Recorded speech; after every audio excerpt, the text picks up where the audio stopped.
Et c'est un personnage tellement cool, qui est tellement cool dans Xrd, qui est tellement cool dans XX. Et j'ai pas encore beaucoup vu, mais j'imagine qu'elle. Je peux facilement supposer qu'elle est aussi ultra cool dans Strive. Et du coup, un round start agressif des deux joueurs, on a essayé de faire un peu de low poke et c'est la Dizzy qui s'en sort là-dessus. Et on a déjà plus de burst du côté de Bedman, on est full screen away et là c'est le moment, la pression est au sommet. Michael Sword, on met le poisson et la bulle, ça c'est quelque chose qui ne change jamais avec Dizzy. C'est un personnage avec des gros setups, avec des bonnes grosses pressions. Une fois que tu peux te mettre en place, c'est fini. La bulle, le poisson. Et là, on est en mode zoning. C'est bon, on n'a même plus besoin d'avancer là. On va juste zoner et on... C'est le Sora, on dit... C'est dur hein, d'essayer d'avancer ou quoi avec Bedman. Et Bedman qui a un zoning plutôt efficace en général, mais pas autant efficace que Dizzy qui du coup en plus vu qu'elle peut stacker un peu un projectile puis mettre un autre, ça devient très vite très dur d'essayer de trouver son rythme. Parce que si tu tires un seul projectile, ça clash une fois puis t'as le poisson qui continue d'avancer dans ta direction et tu as juste envie de pleurer là dans ce genre de situation. Et d'ailleurs du coup en parlant de pleurer, est-ce que tu vas pleurer avec moi du coup Harley qui me rejoint sur ce commentaire? C'est bon, j'ai fini de pleurer, j'ai été dans mon coin après mes défaites. Et bah maintenant du coup tu vas... Et on va pouvoir apprécier du beau Gultivir parce que ça joue bien. Ah j'adore, tu le vois là, le setup poisson, ensuite tu dashes pour crosser. Coup de poisson qui tape d'un côté alors Dizzy de l'autre, mais il faut bloquer du côté du personnage et pas du projectile, faire gaffe à ça. Le petit grab, on remet le lead dans son coin.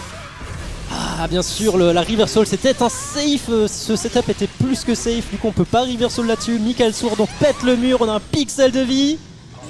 Et le Blue RC pour finir avec un petit 2P. Magnifique. Je sais pas par contre qui est qui, je suis pas sûr au niveau de... Alors ça, est-ce que... Est-ce qu'ils sont un de leurs matchs où les joueurs par hasard, il n'y en a pas beaucoup? Non, semble pas. Non, effectivement. Qui on changera après. Pour l'instant, admettons que c'est correct, du coup ça ferait un point pour la Dizzy. Exactement, en FT3 toujours, donc on peut avoir beaucoup de choses qui se passent dans ce BO. C'est tellement dur d'avancer avec Bedman sur Dizzy, franchement. Genre, elle occupe tellement d'espace en même temps que genre Bedman qui a envie d'approcher un peu d'une manière similaire à Dizzy, mais genre j'ai l'impression que c'est moins efficace parce que il est plus efficace une fois qu'il est dedans d'une certaine manière, mais son zoning game il est pas non plus suffisant pour créer ce genre d'ouverture. Non, alors que là la Dizzy elle applique son jeu, il n'y a pas de souci, ça.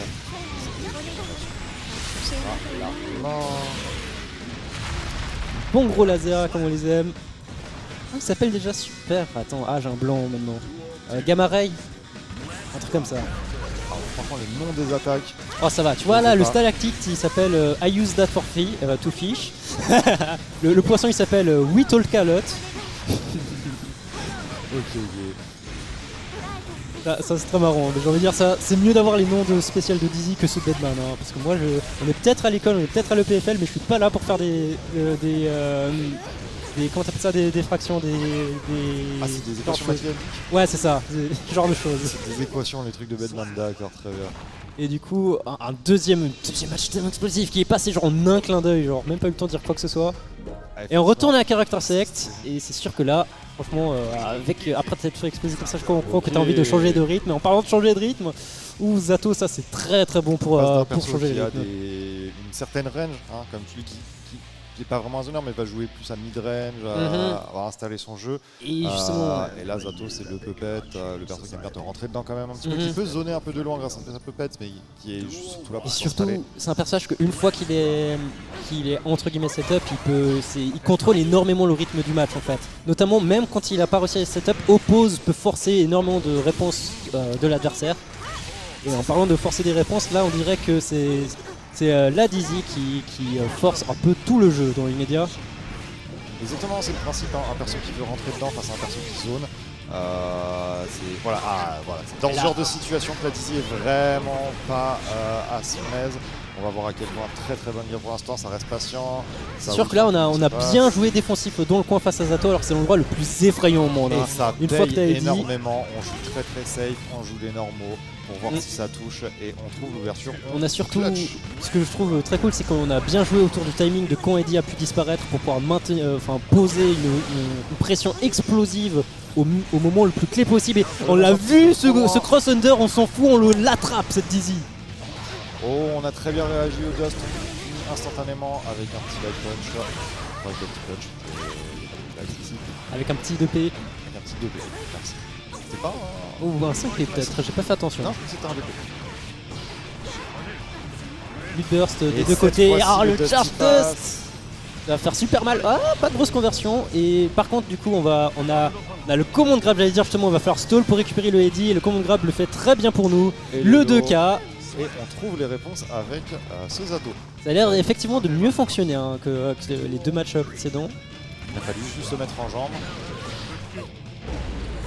Michael Sword, on est dans le coin. Et là, party time. Hein, clairement, même pas besoin de mix. Les stray hits, c'est très dur à répondre à tout ça. Là. C'est Exactement. un peu comme du stagger pressure, mais depuis l'autre bout de l'écran en fait. C'est ça, c'est le problème de... C'est le problème de changer de perso au dernier match. En fait, il te faut un petit temps d'adaptation. Ça pourrait être suffisant, mais peut-être que ici on va revenir clutch. On va se prendre un burst, on a toujours le sien. Le burst On est du coup toujours qui en permet avantage positionnel. d'éliminer le Eddie aussi, qui le met en cooldown. Très intéressant ça, je savais pas. Le Eddie qui est la pépette de notre Zato. Et ce sera le clutch et bien joué à Ghost. J'espère que c'est le bon.